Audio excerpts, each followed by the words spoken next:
नमस्कार, भारत लाइव देख रहे हैं आप। भारत लाइव में रातों रात देख रहे हैं। रातों रात यानी कि ऐसा शो जहां आपको हम हमेशा से ऐसी खबरें देते आ रहे हैं, इस खबर को जानने और समझने के बाद आप उसके आगे विस्मयादि बोधक चिन्ह लगाने पर मजबूर हो उठते हैं।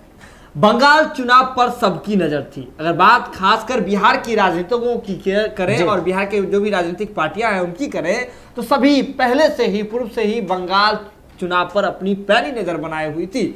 ऐसे में आप सत्ता पक्ष की पार्टियों की ही जिक्र नहीं कर सकते, बल्कि विपक्ष की पार्टियां भी अपनी पैनी नजर बनाई हुई थी। तेजस्वी यादव जी पूरा मजबूत नजर आ रहे थे। बंगाल जाकर के उन्होंने तो सीधे तौर पे पहले घोषणा किया था कि जो भी पार्टी बंगाल में भाजपा के खिलाफ लड़ेगी, हम जाकर के उन्हें सपोर्ट करेंगे, समर्थन करेंगे। जी, समर्थन करेंगे। वहां जाकर के ममता बनर्जी से मुलाकात भी उन्होंने की। उसके बाद इस बात की उम्मीद जताई जा रही थी कि 6 सीटों पर राजद मिल सकती है, लेकिन अंततः बातें हवा हवाई हुई और राजद जो है वहां अपने कैंडिडेट को तो नहीं कह सकते, बल्कि ममता बनर्जी को उन्होंने समर्थन दे दिया। इसके बाद जदयू की बात करें, जदयू भी बड़े बड़े दावे कर रही थी, लेकिन अंततः यह हुआ कि 4 लोगों ने प्रथम चरण के लिए नामांकन किए थे, जिसके बाद 3 लोगों का नामांकन ही रद्द हो गया। यानी कि 75 सीट पर पहले बात कर रहे थे, यहाँ तो 10 सीट भी पार करना मुश्किल लग रहा है, मतलब टिकट देने के मामले में।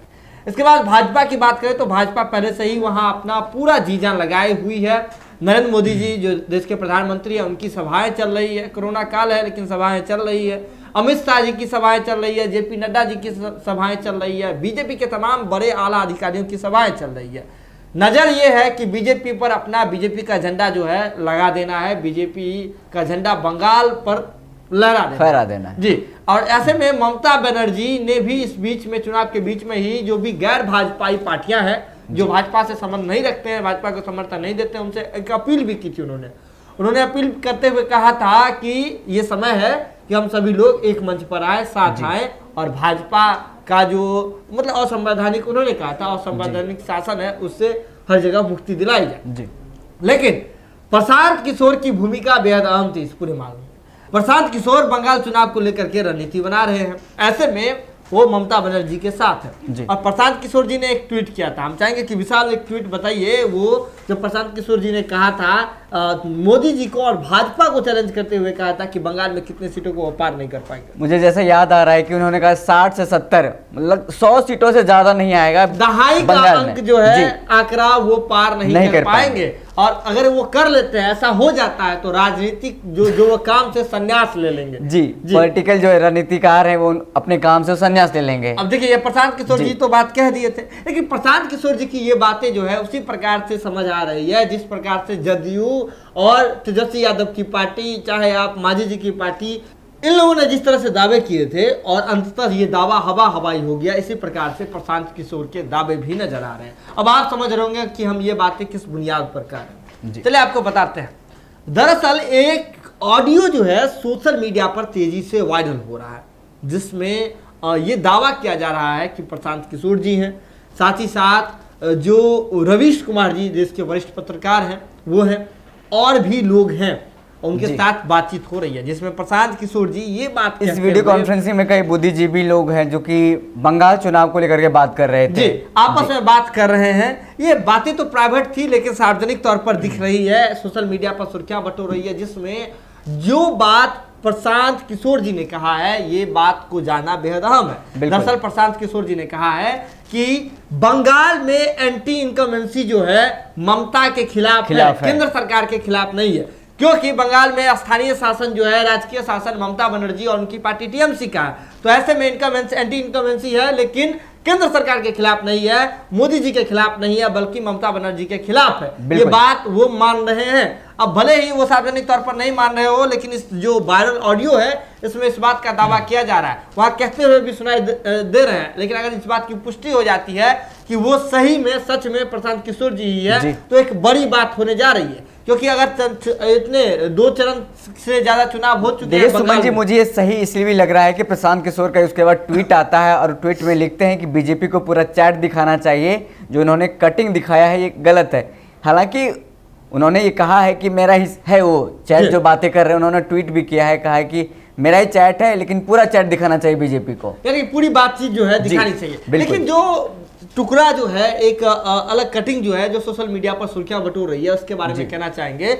उसमें एंटी इनकम की बात हो जाती है। इसके बाद अगर बात करें तो ये बात प्रशांत किशोर जी कबूलते हुए नजर आ रहे हैं कि मोदी जी के खिलाफ के पक्ष में जो है क्रेज है लोगों में। अब देखिए इसके पीछे वो बड़ी वजह बताते हैं कि ममता बनर्जी के शासनकाल को तो देखा है, लेकिन ये बीजेपी ऐसी लड्डू है, लड्डू का ही उन्होंने जिक्र किया है कि बीजेपी ऐसा लड्डू है जिसे बंगाल ने अभी तक नहीं चखा है। बहुत सारे लोगों को ऐसा लग रहा है कि अगर बीजेपी आएगी तो कुछ अलग होगा, और इसी की चाहत में वो मोदी जी पर भरोसा जताते हुए दिख रहे हैं। तो देखिए जिस तरह से प्रशांत किशोर जी और भी बातें कह रहे हैं ऑडियो में, जो वायरल ऑडियो है, हम चाहेंगे कि उसकी जो बातें हैं आपको एक बार बताई जाए। सबसे पहले देखिए चरणबद्ध तरीके से अगर बताएं तो एंटी इनकम्बेंसी की बात हो रही है, मोदी जी के क्रेज की बात हो रही है, इसके बाद और भी बातें हो रही है कि ममता बनर्जी पूरी तरीके से मजबूत नजर नहीं आ रही है जी।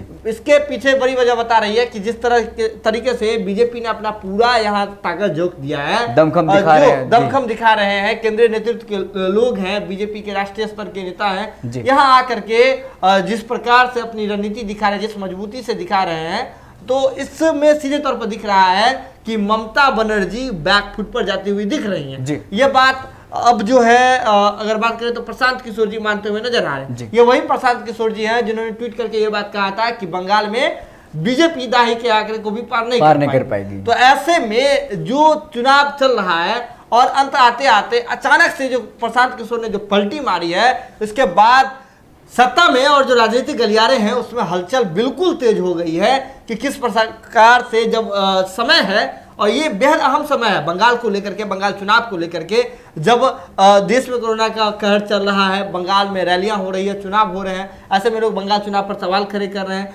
लेकिन जो बात प्रशांत किशोर जी कह रहे हैं कि इन तमाम चीजों के बावजूद जो बीजेपी वहां मजबूत नजर आ रही है। अब जब प्रशांत किशोर जी इस बात को मान रहे हैं उस वायरल ऑडियो में, तब कहीं ना कहीं इस बात की ओर इशारा होने लगता है कि बंगाल में एक बार तक जो सत्ता है वो पलट सकती है। और जिस मजबूती को प्रशांत किशोर जी नजदीक से देख पा रहे हैं, अगर वो वास्तव में हो जाएगा तो ममता बनर्जी जी का जो साम्राज्य है वो खत्म हो जाएगा। अब देखिए जो रैलियों में लोगों के इकट्ठा होने पर भी उन्होंने चुप्पी तोड़ी है। उन्होंने प्रशांत किशोर जी उस ऑडियो में कहते हुए दिखाई दे रहे हैं कि जो बंगाल में भाजपा की जो रैलियां हो रही है उसमें जो इतने भारी संख्या में जो लोग इकट्ठा हो रहे हैं, इसके पीछे मोदी जी का फेस वैल्यू है। उन्होंने कहा है कि ये बात, इस बात को मानने में कोई भी दो राय नहीं है कि देश के प्रधानमंत्री नरेंद्र मोदी जी का जो फेस वैल्यू है वो एक बड़ा है, एक बड़ा जो तबका है, जो एक बड़े समर्थक है नरेंद्र मोदी जी के, वो उनकी रैलियों में पहुंच रहे हैं। तमाम चीजों के बावजूद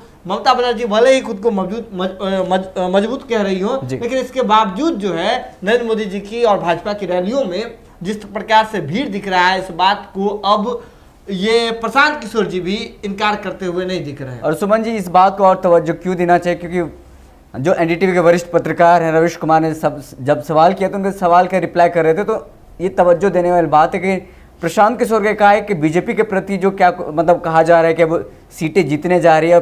पीएम मोदी का जो चेहरा दिखाया जा रहा है कि पश्चिम बंगाल में एक बड़ा चेहरा है, पीएम मोदी को लोग मानते हैं, क्योंकि उन्होंने ये भी नहीं कहा है कि ममता बनर्जी का ज्यादा कद छोटा है, हालांकि पश्चिम बंगाल में पीएम मोदी का कद और ममता का कद दोनों का बराबर है, कहीं न कहीं इसमें टक्कर हो सकता है और कहीं बीजेपी को ज्यादा सीटें आ सकती है जी। लेकिन जो बात ये जब बीजेपी को लेकर के प्रशांत किशोर जी पहले इतने आश्वस्त थे कि कह देते हैं कि दहाई का आंकड़ा भी जो है सीटों में वो पार नहीं कर पाएंगे, लेकिन अब जो है जब फाइनल मैच हो रही है उस दौरान प्रशांत किशोर जी जिस प्रकार से पलटे हैं अपनी बातों से वायरल ऑडियो में, उससे साफ तौर पर दिख रहा है कि बंगाल में बीजेपी बहुत मजबूत है और इस बात की चिंता जो है अब प्रशांत किशोर जी को सताए जाने लगी है। अब देखिए ये तो क्या कुछ होगा ये स्पष्ट, ये तो रिजल्ट के दौरान ही पता चलेगा, लेकिन कहीं ना कहीं प्रशांत किशोर जी इन बातों को मानते हुए दिख रहे हैं कि बीजेपी का जो कमल है वो बंगाल में खिल सकता है। और ये प्रशांत किशोर वही है जो 2014 में मोदी जी को सत्ता में लाने वाले हैं जी।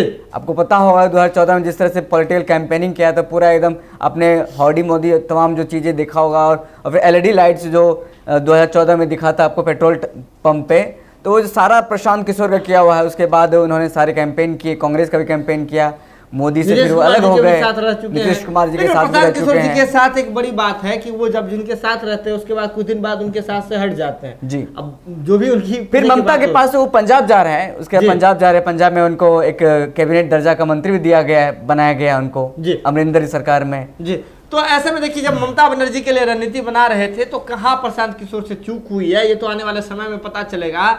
और क्या जो बात प्रशांत किशोर जी उस वायरल ऑडियो में कह रहे हैं कि मोदी सरकार मजबूती के साथ वहां भाजपा उतर रही है, आ रही है बंगाल में, तो क्या ये बातें सत्य होती है या फिर हवा हवाई रह जाती है, ये तो आने वाले समय में पता चलेगा। लेकिन आपको क्या लगता है? आप हमारे दर्शक हैं, आप बेहतर राजनीतिक जानकार हैं, आप हमें कमेंट बॉक्स में आकर के बता सकते हैं। कमेंट बॉक्स बिल्कुल खुला हुआ है और यूं ही भारत लाइव को देखते रहें, मोहब्बत देते रहें, क्योंकि खबरों का सिलसिला भारत लाइव पर कभी नहीं रुकता है। बहुत बहुत धन्यवाद।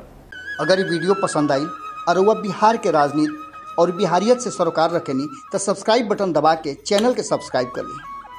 ओजे एगो घंटी बा, ओकरा बटन दबा देला से कुल सटीक और मारक खबर रुआ मुफ्त में मिल जाई।